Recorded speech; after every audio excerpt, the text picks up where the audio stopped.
the banks liked us being dum-dums because we would put our money in a savings account at a bank. Some people will get 0.01% or 0.1%. And if you put that number in the 0.10 into the rule of 72, it'll take 900 years for your money to double.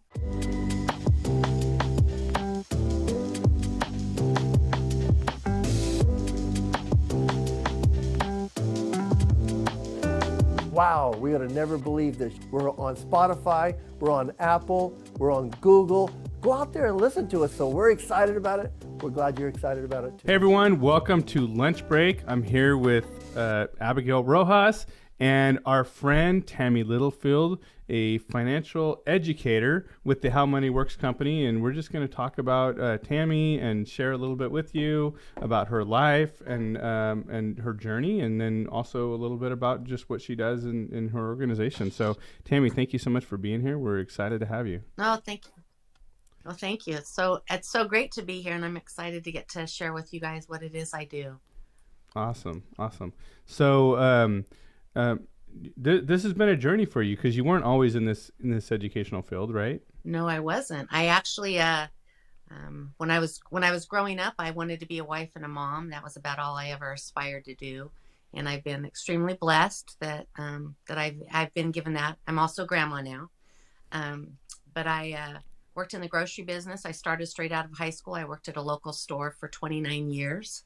It was a great job for me. I worked nights and weekends. I was able to be a full-time mom, be involved with my kids' school life and everything. And my husband watched the kids when I worked. That was great. He really appreciated me because of that. But when my youngest, because my children now, I have a 33-year-old, a 31-year-old, and a soon to be 25-year-old. And when my youngest was in kindergarten, I had met a woman that her daughter our girls were in class together. And I didn't know what she did, but I knew she was in control over time because she was always at the schools working when I was able to be there because I work nights and weekends. And I knew she did something with money. So she had invited me to a women's event that they had. And when I went, I learned a lot of things about money that I didn't know and was really interested in and knew that I needed to know more. And so I eventually got into this business while I was still continuing my job at in the grocery business. And I just started getting all my licenses and getting my feet in the water to get educated on everything out there.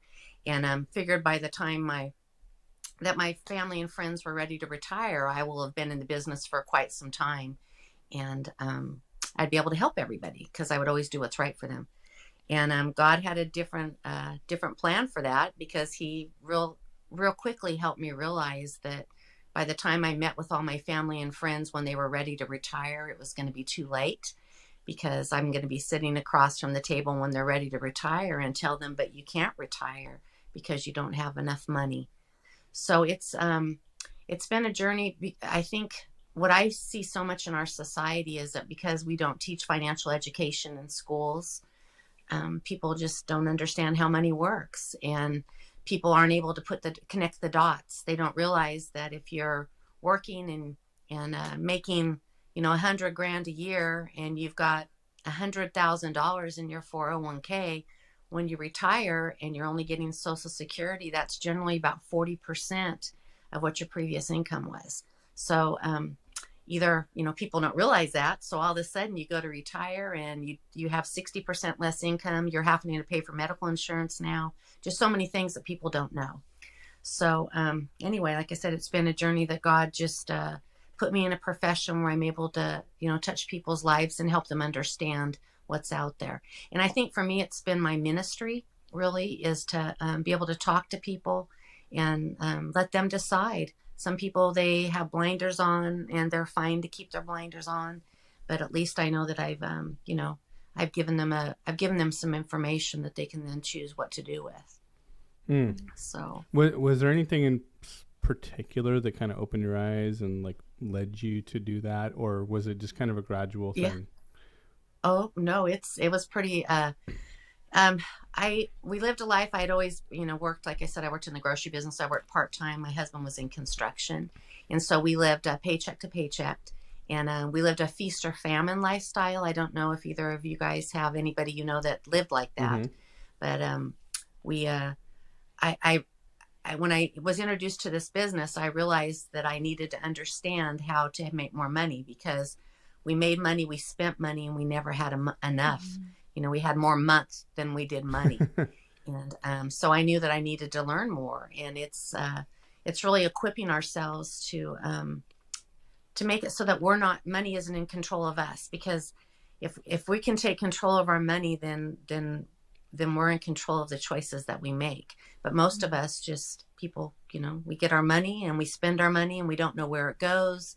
We just, live by the fly, and we can't do that. We have to, and I think one of the things too with me is so many people are really apprehensive about doing anything with money because it's so overwhelming.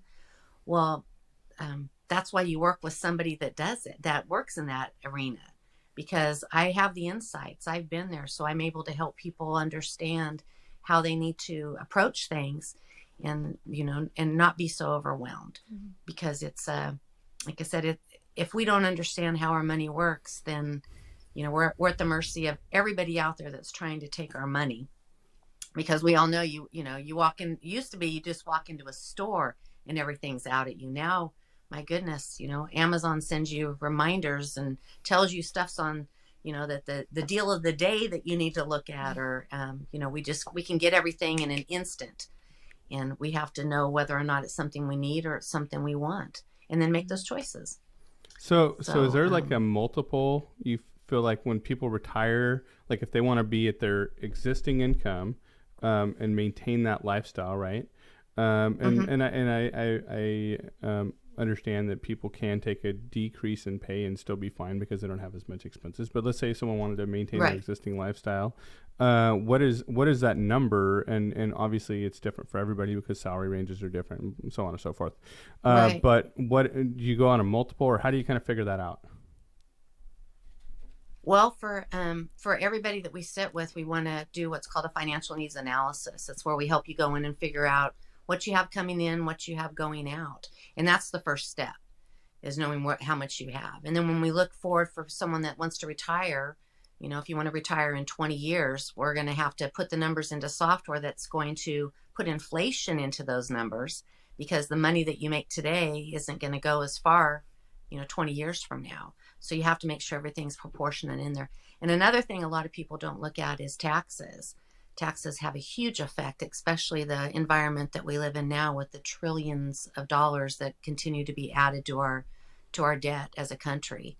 And somebody's going to have to pay the piper. And I'm fearful for our children, what they're going to have to do. And so people need to pay attention to when they get their paycheck.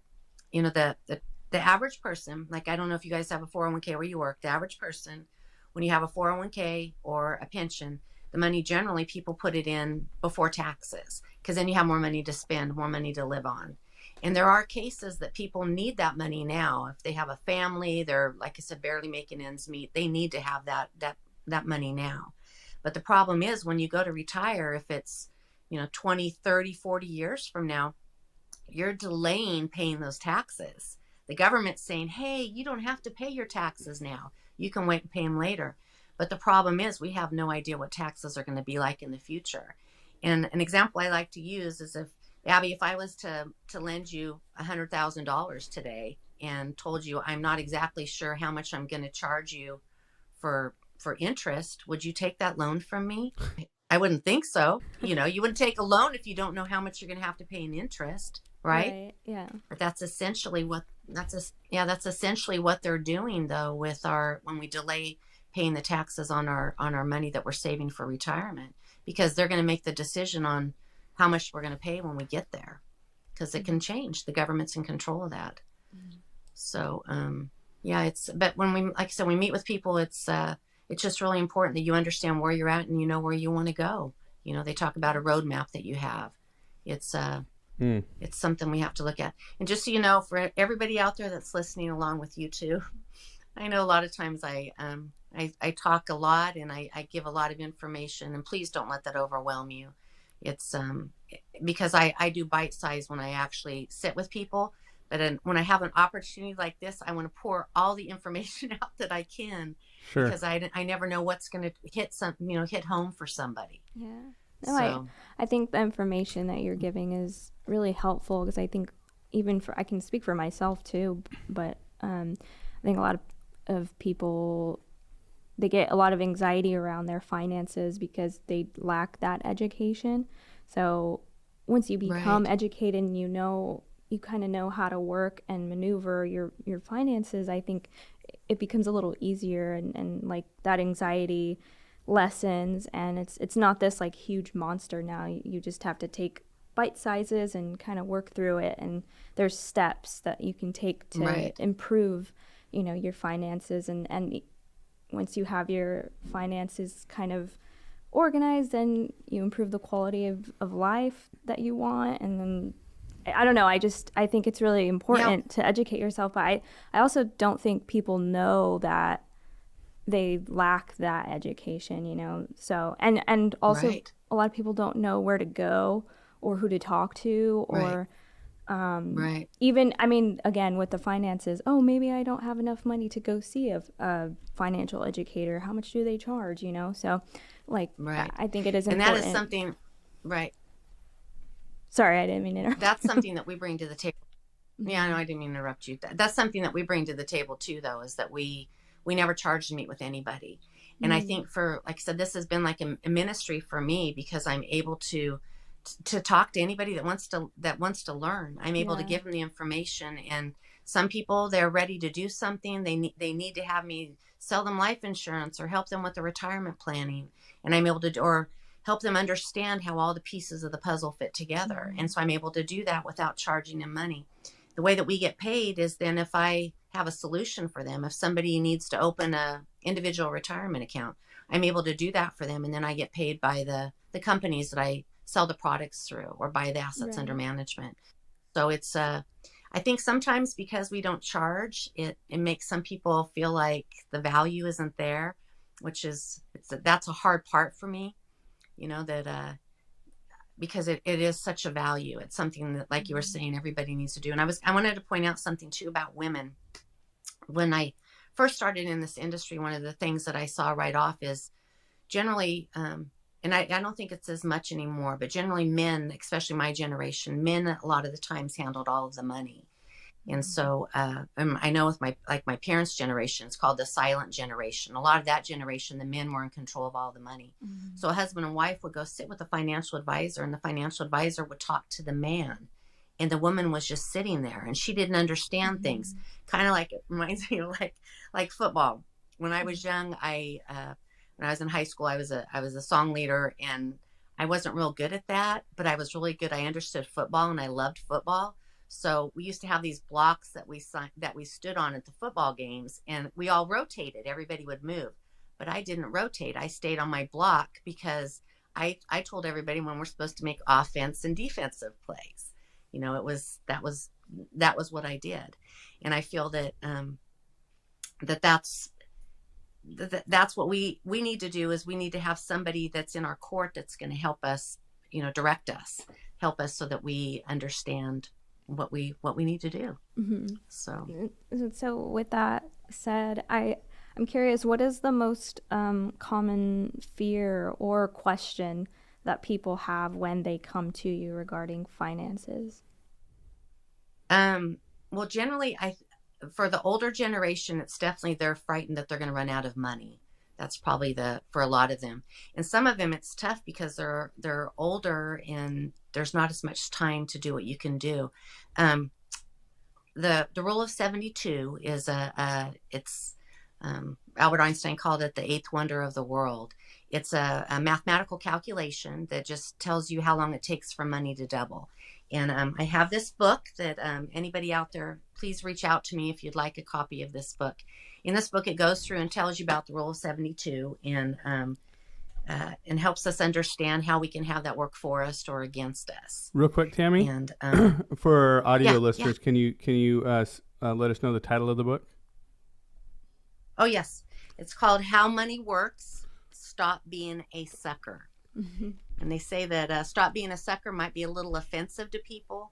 But generally, when I was just talking about the rule of 72, we're kind of a sucker. The example they use is when we used to walk into banks, a lot of times they'd have suckers sitting on the counter. They were like dum-dum suckers they would have sitting on the counter that you could take for free.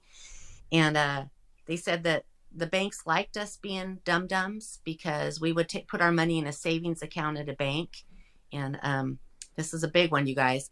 Some people will get 0.01% or 0.1% on your savings account.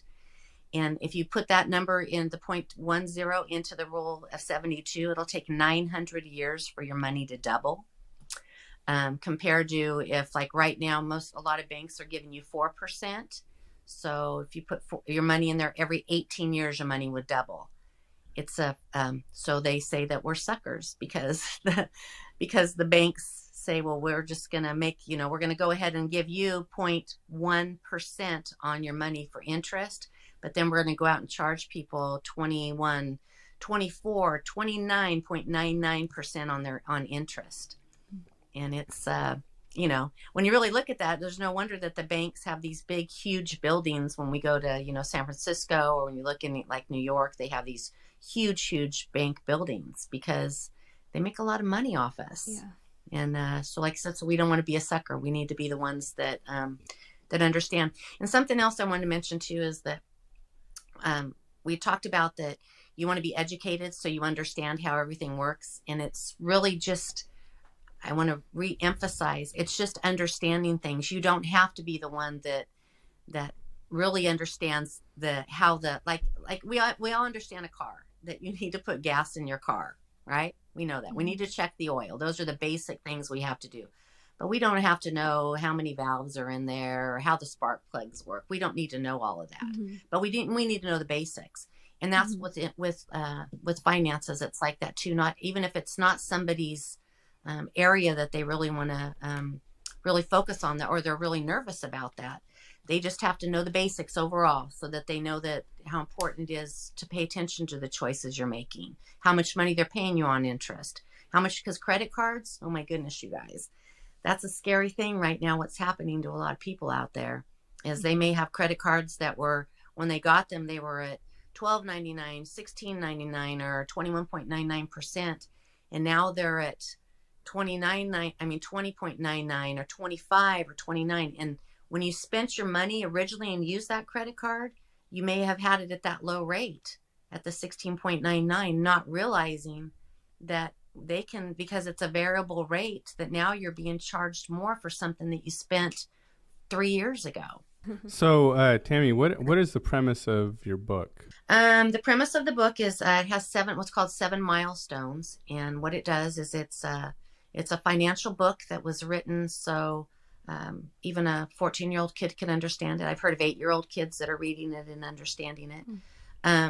Generally, the authors of the book that work with our company, when they wrote the book, it was generally, if you go out of the store, if you go to the library and get a financial book, you start reading it, and most people, it loses you within the first chapter. You can't even stay in it anymore because they talk about things that we can't understand.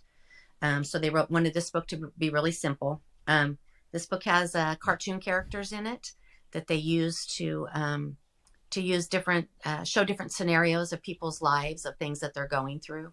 And so it just talks, like I said, about different, somebody that's young, that's in high school, somebody that's in their 30s and has kids, or someone that's in retirement age. It looks at people's different scenarios and things that are important.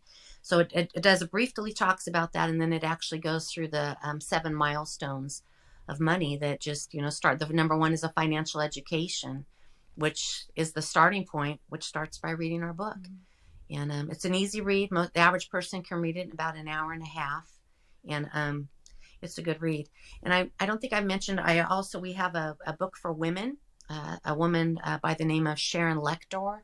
She is co-authored this book with a lady that works with our company, and it's all focused on women.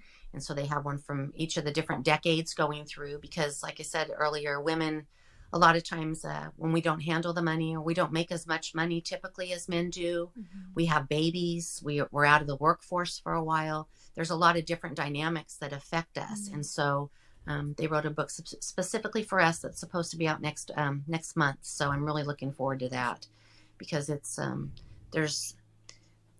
we can never stop learning. I love all of this stuff. And when you hear me, if anybody ever talks and you hear me say that I love talking about this stuff, obviously you can tell I do. Yeah. I have a lot that I like to share. So And so you know, I love just conversing about it. can you take us through each of the 7 milestones? Yeah. I have to put my glasses on to be able to see. The first one is to get a financial education, like I said, and that's reading this book. It's being exposed to finances and how it all works, and how the financial education in your own life, how that works too. The second one is secure proper protection, and life insurance. It's an important one. A lot of people, first off, a lot of people think life insurance costs too much. They think that they can't afford to get it. And so that's one of the first barriers that we like to break down with people, is you never know until we go in and look at it. People still have to qualify for life insurance, but the life insurance is important. If you count on someone else's income, if you're married and someone else counts on your income to help pay for the mortgage or to buy the food, if you're no longer there making that money, if God, was to call you home and you were no longer there, what would your family do? And so we like people to, to walk through that and really think about it. It's not a fear factor thing. It's a reality. It's something that people just have to make sure that they want to be responsible and know that everybody's going to be okay. The third one is to create an emergency fund, which is huge. The problem with credit card debt is that people get all this consumed in all this credit card debt and just what it costs for us to live, especially in this inflationary environment that we live in now. And people get where they don't have any money to save. But you need to make sure that you have money put away so that if something happens, you don't go to those credit cards in an inopportune time that you're going to have to pay a lot in interest. So we go through that and help people figure out how to do that. And the next thing that we do is try to help people get out of debt. That's a huge one. A lot of people have problems with even facing debt. They once again put the blinders on. They don't want to deal with it. And so we help people to make it a reality where they understand this is where you're at. If you only pay the minimum payment, this is how long it's going to take you to pay it off. And this is how much money you pay in interest every month. And once people are disturbed enough that they understand that, they want to do something about it. So we go through and help people figure out how to get out of debt. I don't know if you guys, Dave Ramsey, you guys heard of Dave Ramsey? And I, most everything that he says, I agree with. There's a few things that I don't, because it's, he talks a lot to the general population. So he had the way that he presents things is overall for everybody. Whereas I'm able to talk to people individually and everybody's situation is different. So, but with him, with what he talks about with with getting out of debt is, it's called you have like the snowball, to get out of debt using the snowball method. There's some people that works great for. Some people want to they'll take the highest, when they're paying the highest interest rate on that credit card, and they'll start paying that one first. And once that one gets paid off, then they'll pay the next highest credit card.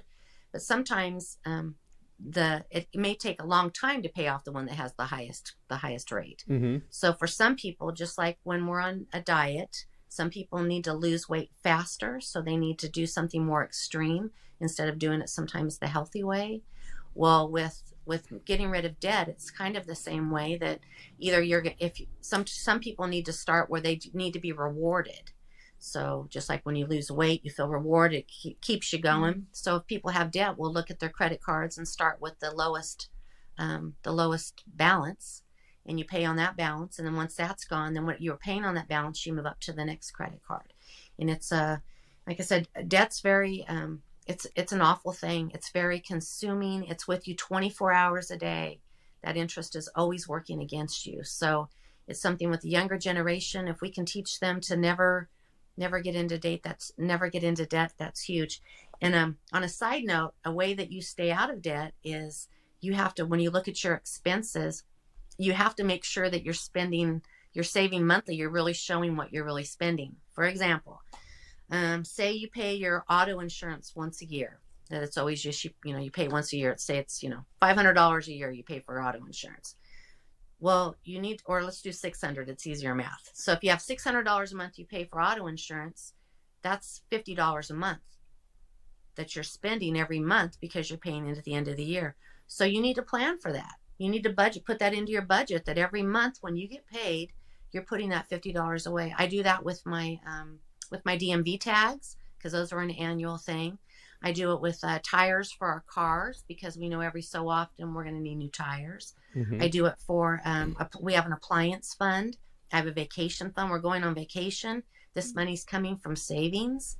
It's, and it doesn't happen right away, you guys. I started in this business when I was 42 years old. I just turned 60.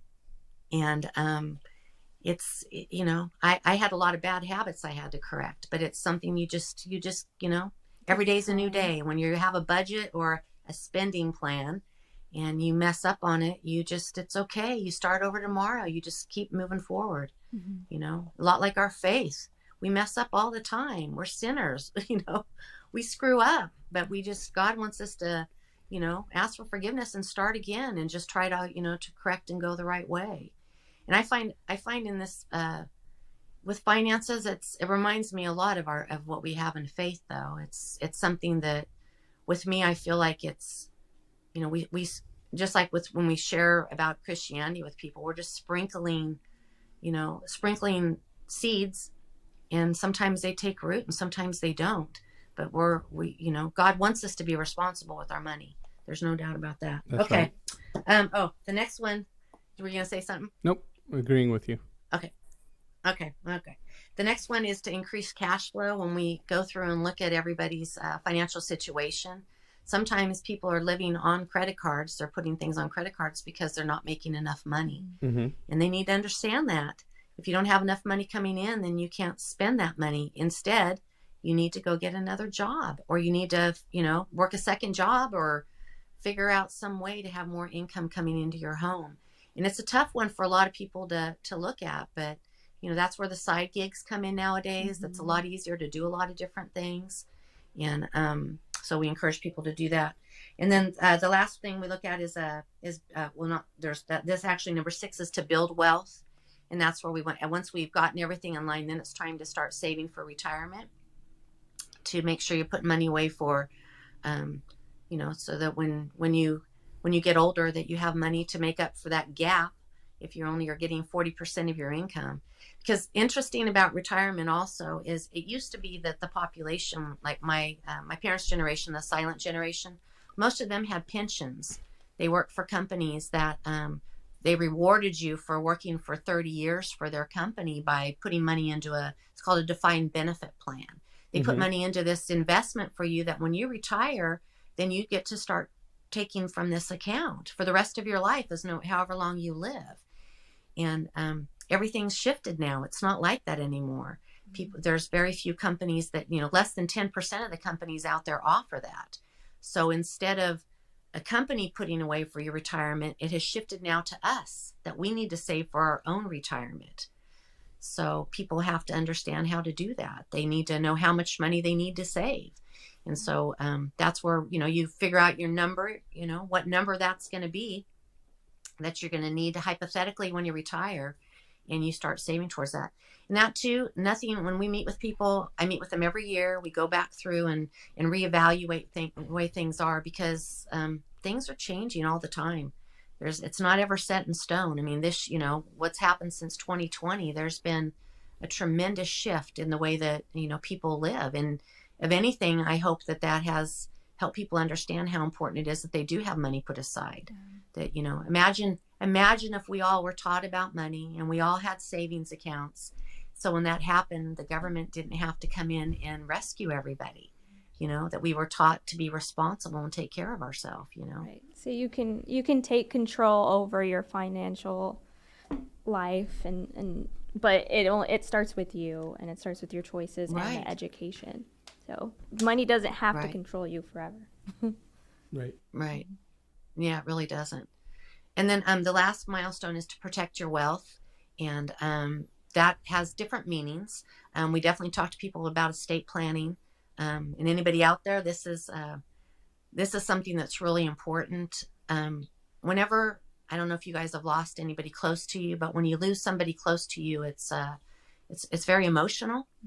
You have a tremendous void in your life, and then you have to pick up all the pieces. And so if if ahead of time, especially people that have families, if they take the time to make their decisions known, to do an estate plan, to do a will, so that everybody knows that when I die that I want to be cremated. Those are conversations. I can't tell you how many people don't have those conversations. Maybe somebody's going to be cremated that doesn't want to be cremated. You need to make sure that somebody knows. Like in our family, we all want to be cremated. That's just the way that we know that that's how we want to do it. And so it's important to have that conversation, to know what it's, do you want to have them to have a service for you? Do you want a celebration of life? Do you want a graveside service? Things like that. Also, where you want your things to go, who you want to have what, because there's so many of us out there that have witnessed what it's like when people die and they haven't made those decisions, and the wars that go on within families, the relationships that are destroyed in families because everybody wants, money changes people a lot. It makes people feel, people get really, I don't know, really selfish when it comes to money. And like I said, it destroys relationships. So that's important. And then also, preserving your wealth is a way that, when you're having your money managed too, there's, like I talked earlier, when you go to retire, a lot of people used to have pensions. So now they were called the defined benefit plan.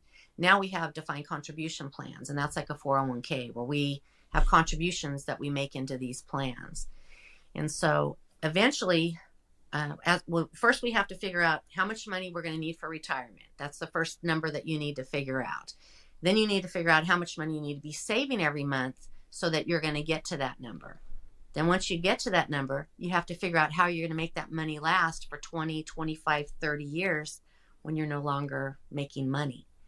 And it's a really, it's something that people just don't think about. But once again, if you don't understand that process, how are you ever going to be able to build the wealth, let alone have it come in? So anyway, so we have the different incomes. We could have the pension, we could have our Social Security, we could have money from savings. And so those are called different streams of income. We're having money come from different places. So they may be taxed, in different ways, depending on what kind of an account it is.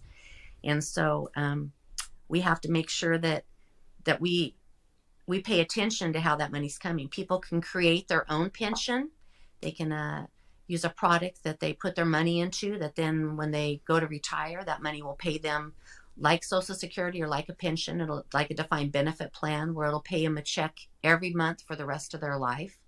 But you have to do a lot of this stuff you need to plan for, because like I told at the beginning, when I sit down with my mom and my family and friends and they're ready to retire and they haven't planned, it could be a really bad situation, and nobody wants to have a situation like that.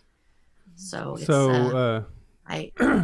man, Tammy, you got a wealth of information. Thank you so much for sharing all of that with us. I know, like I told you, probably too much at times. No, it's great, and I'm honored to have gotten just a little sample of what that is. As we're kind of moving towards wrapping up this episode, is there anything you want to leave our audience with? Any kind of final words or last thoughts? I think I've kind of laced it throughout. It's really important that people don't be fearful. If you're scared about something, you need to talk to someone. You need to ask and get educated about it. Also, I think you guys are going to post my information. I have a website. That's right. Yes. That people can go to, and it's okay, great. And it's called the How Money Works. It's the How Money Works website, and it has a lot of videos that you can watch on there. It has a quiz you can take. It has a lot of stuff from the book on there. And then also you can get a hold of me through there. You can reach out to me and schedule a time to talk. Let me know if you want a book. I'll send you a book to you. And I just want to encourage everybody, like I said, definitely be prayerful about it, because God tells us over and over again, we're not supposed to live in fear. So, remember to offer that to him, for him to take away the fear and to help guide us to talk to someone. And if not to me, if you don't speak with me, just find somebody, because I think one other thing is, a lot of times with money, it's not something that you sit down and talk to other people about. You know, we don't sit at the dinner table when you have all your family over and go, so how are your finances going? Yeah. And Right. Right. and we should be talking to people and saying, you know, hey, do you understand how this works? We need to learn about this, you know. So yeah. So, Abby, is there anything you want to add before we wrap up? I think I'm just hoping that this reaches someone who maybe is facing kind of the monster of Yeah, me finances, too. and to kind of, I hope that this conversation puts somebody's anxiety at ease, and hope, I really just pray that whoever can connect with it reaches out to you, and we'll make sure to put all of your information in the link below. And Awesome. yeah, I know. Thank you for your insight and all the information. I mean, you You taught bet. me that preparation and just facing finances is really all that it takes to improve in that area. And so, thank you so much. I really appreciate it. Yeah, you bet. Well, I was gonna say one other thing, and just remember, you can start really little.